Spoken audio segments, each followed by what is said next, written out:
नमस्कार दोस्तों, मैं मनोज मुसाफिर साहू आपके सामने फिर से हाजिर हूँ। आप सभी को मालूम है कि जब देश हमारा गुलाम था, आज़ादी की लड़ाइयाँ लड़ी जा रही थी, तो उस आज़ादी की लड़ाई का नेतृत्व हमारे समाज के गौरव कुलभूषण आदरणीय बापू जी, महात्मा गांधी जी उस लड़ाई का नेतृत्व कर रहे थे। 9 अगस्त 1942 को उन्होंने नारा दिया था, अंग्रेजों भारत छोड़ो। अंग्रेजों भारत छोड़ो का प्रभाव अंग्रेजों पे बहुत ज़्यादा पड़ा और अंग्रेज पूरी तरह से उसके बाद तिलमिला गए थे, घबरा गए थे। बाद में 22 अगस्त 1942 को 9 अगस्त को नारा दिया गया था भारत छोड़ो आंदोलन का। उसके बाद 22 अगस्त 1942 को महात्मा गांधी जी ने आह्वान किया कि जितने भी फिरंगियों के अंग्रेजों के थाना है, जहाँ पे फिरंगियों की हुकूमत अंग्रेजी हुकूमत से पुलिस बल के रूप में तैनात हैं, उन सभी थानों पे देश के लोग तिरंगा झंडा फहराएं। झंडा फहराने का आह्वान कर दिया 22 अगस्त को।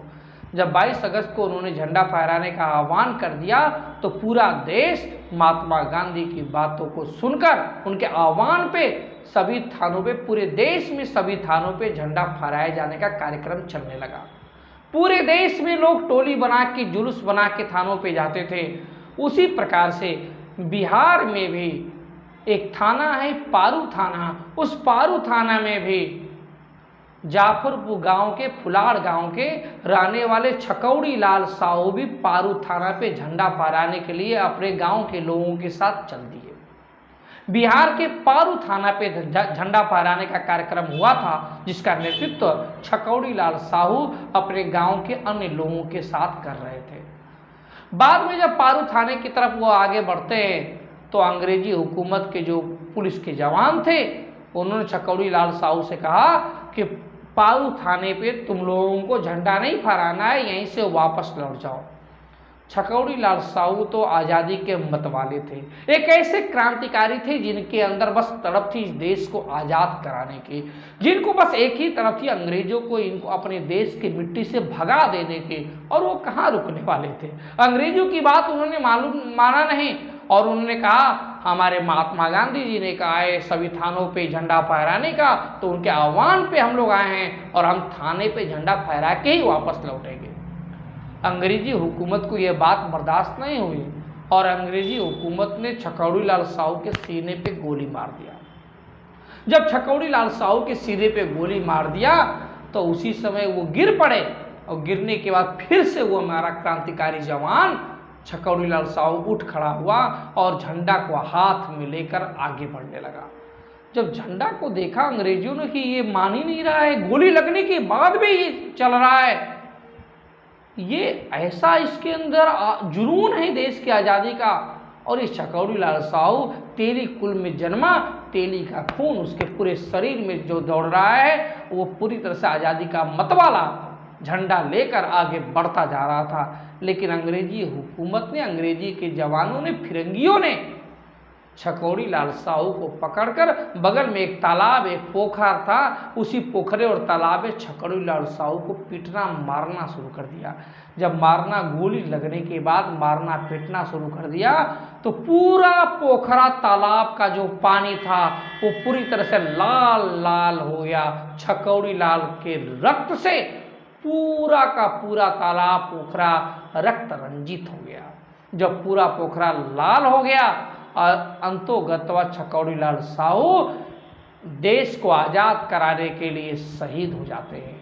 जब देश को आज़ाद कराने के लिए शहीद हो जाते हैं इस फिरंगियों के वजह से, तो उसके बाद धीरे धीरे छकौड़ी लाल साहू का परिवार भी बिखरता चला गया और आज तक छकौड़ी लाल साहू के सम्मान में ना तो हमारे बिहार में, ना तो देश के किसी किताबों में उनके बारे में बताया जाता है। मैं समझता हूँ ये शहादत का अपमान है, शहादत का सम्मान होना चाहिए। इस देश को आज़ाद कराने में लाखों क्रांतिकारियों का योगदान है, सभी जातियों, सभी वर्ग के लोगों का योगदान है, तो सबका सम्मान बराबर मात्रा में होना चाहिए। जिस प्रकार से अन्य क्रांतिकारियों का सम्मान होता है, उसी तरह से तेली समाज के भी क्रांतिकारी, चाहे रंपा तेली हो, छकौड़ी लाल साहू हो, सबका सम्मान होना चाहिए। सबकी शहादत को गर्व के साथ सरकार को मनाना चाहिए और बच्चों के स्कूली शिक्षा के पाठ्यक्रम में छकड़ूलाल साहू की जीवन चर्चा भी करनी चाहिए, जिससे आने वाली पीढ़ी उनके बारे में समझे। ये देश का गौरव का विषय है, राष्ट्र के गौरव का विषय है, समाज का गौरव का विषय है। लोगों को जागरूक निश्चित रूप से करना चाहिए।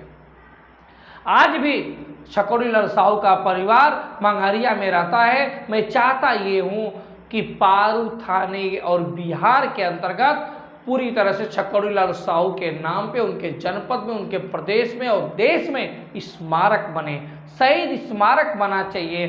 चौक चौराहों का नाम और कुछ पुरस्कार का नाम छकड़ूलाल साहू के नाम पर होना चाहिए, जिससे आने वाली पीढ़ी को एक संदेश जाए कि एक ऐसा मतवाला था आज़ादी का कि जो गोली लगने के बाद भी तिरंगा को फहराने के लिए, इस देश को आज़ाद कराने के लिए अंग्रेजी हुकूमत से बिना डरे लगातार आगे बढ़ता गया। अंत में भले ही पोखरे में उसको मार मार के पूरा लिटा दिया गया, लेकिन वो शहीद का हुआ जरूर, लेकिन इस देश को आज़ाद कराने के लिए जो बीड़ा उठाया था 1942 के बाद 1947 में देश हमारा आज़ाद हो भी गया।